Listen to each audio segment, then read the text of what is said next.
This fall is one for the record books, with long-awaited anime sequels finally coming back, big-name manga getting their time to shine, and the rise and fall of many beloved series. So let's take a deep dive into anime Fall 2024 edition. Now, there's no better way to kick off this season than Dandadan. This goofy show is really just a goofy show done right, with two high schoolers on a mission to prove the other one wrong. One believing in spirits, the other believing in aliens.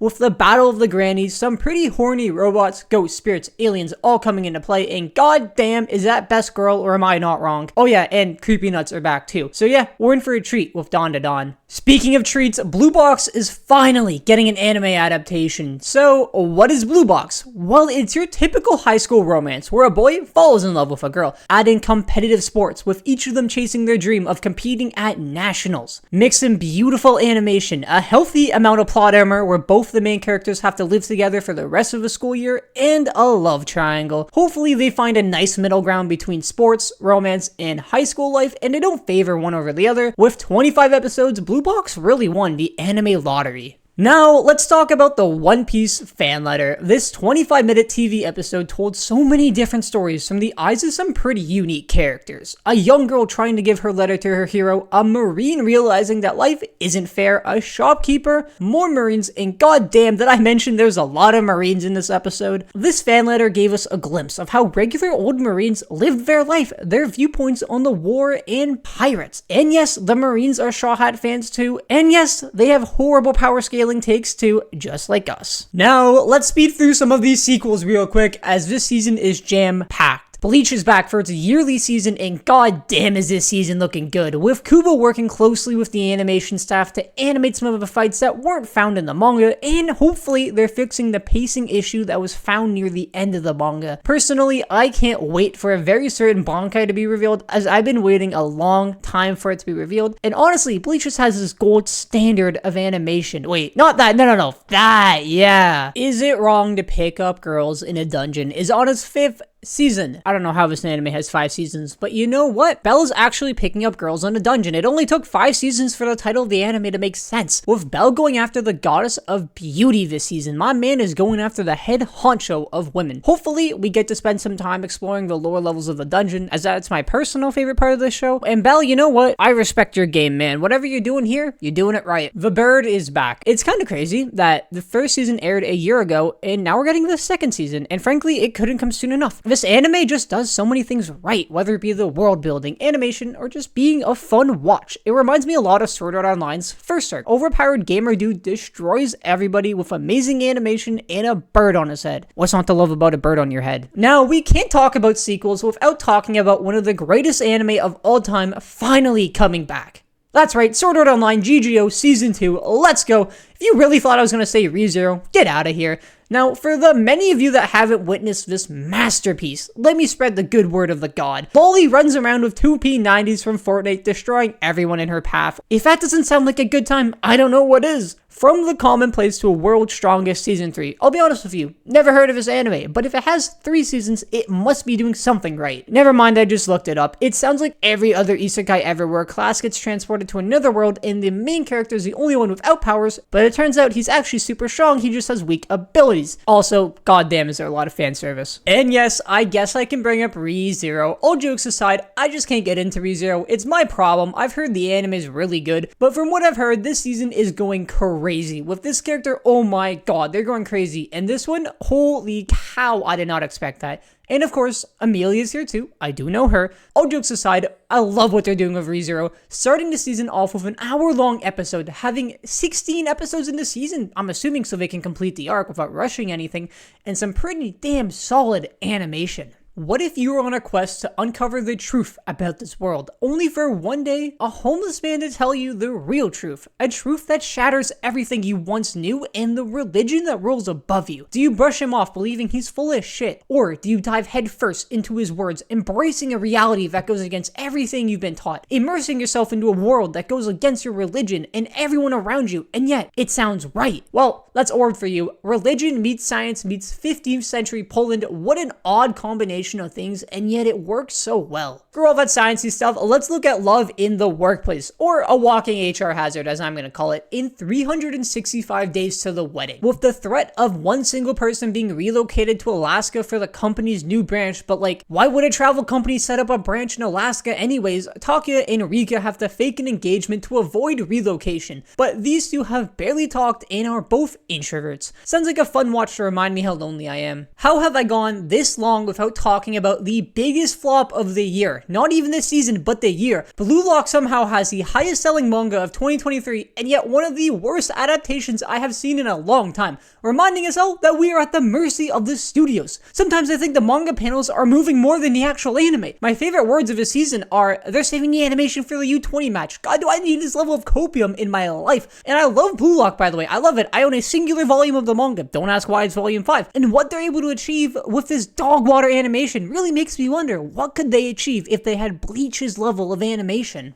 And the other flop of the century is Uzumaki. How have you been working on an anime for 5 years with 4 episodes and somehow making Blue Lock animation look good? Rent a Girlfriend went from having no anime to 3 seasons, all with better animation, and yet in both it looks like the people in charge were jacking off.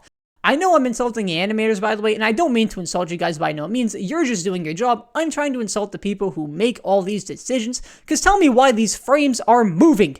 Frames shouldn't be moving like this. The first episode of Uzumaki, by the way, looks amazing, but then the rest of the anime looks like shit.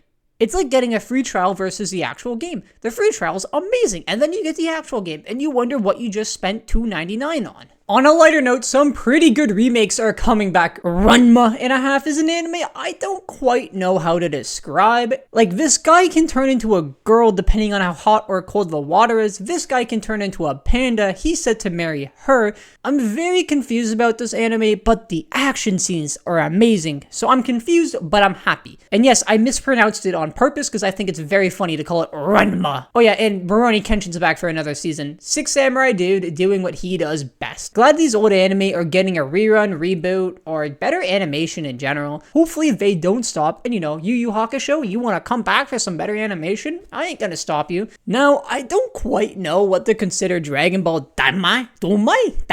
It's so much fun to pronounce it like that. If it's a sequel, prequel, side story, or what it even is. I haven't watched Dragon Ball, may I add, so that's probably adding to my confusion. It looks like a side story anime filler, but it's canon. It reminds me a lot of all that Naruto filler you had to watch that you thought it was canon, but it was actually filler. The real question is, what will end first, Dragon Ball or One Piece? Speaking of forgotten sequels and shows that don't seem to end, did you know Blue Exorcist is airing its 4th season? I think a lot of people, including myself, forgot about this anime. Only 10% of the people that watched the 2nd season watched the 3rd season. That's a rough number, by the way. Don't get mad at me. It's such a shame too, because I remember enjoying the 2nd season, and apparently this arc is really good too, so says the 2 manga readers that are left. The problem is, it took 7 years for the 3rd season to come out, and the hype died. Now, looking at the season, one anime caught my eye right away. With its unique art style, Yakuza Fiancé really pushes the boundaries of what I can believe in an anime. I'm gonna butcher every name, so be ready for that. With Yoshiro being forced to marry the grandson of the Kenshin's biggest Yakuza group, also known as her high school classmate. Now, he's set to lead the biggest Yakuza group, and now he's her husband.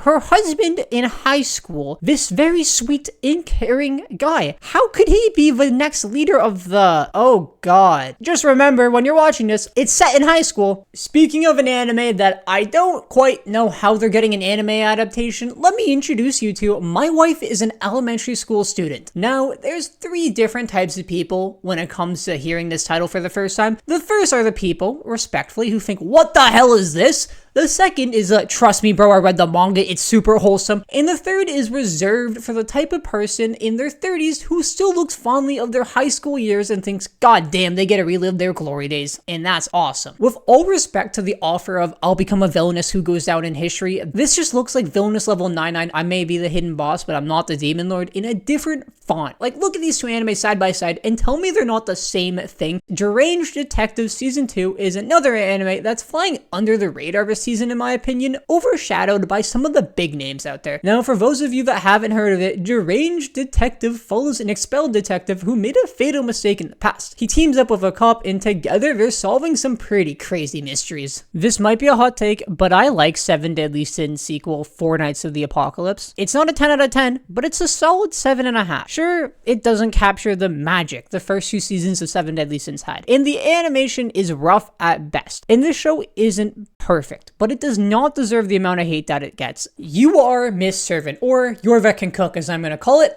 After leaving her past behind, Yuki is on a new journey, one that doesn't involve high-stakes missions or constant danger, a retired assassin now simply wondering what it means to be normal. To start off her new life, she asks Yokota to employ her as a servant. Soon after, her life starts turning normal. Well, as normal as it can be, that is. Starting school with her master, getting visits from her old friends, and overcoming some of her greatest fears. Yuki has a long way to go before she can call her life normal. Speeding through some more sequels really quick, Natsume's Book of Friends Season 7. God damn, how does my guy have 7 seasons worth of friends? I could get like 1 season max. MF Ghost Season 2. I actually forgot how good this anime was. Fast cars, romance, and hopefully some romance. Now, I read this last title as Trying to Get With My Sister, and I just started laughing because we're getting straight to the point there. I love it. And then I read the description, and yeah, my man's just marrying his stepsister essentially.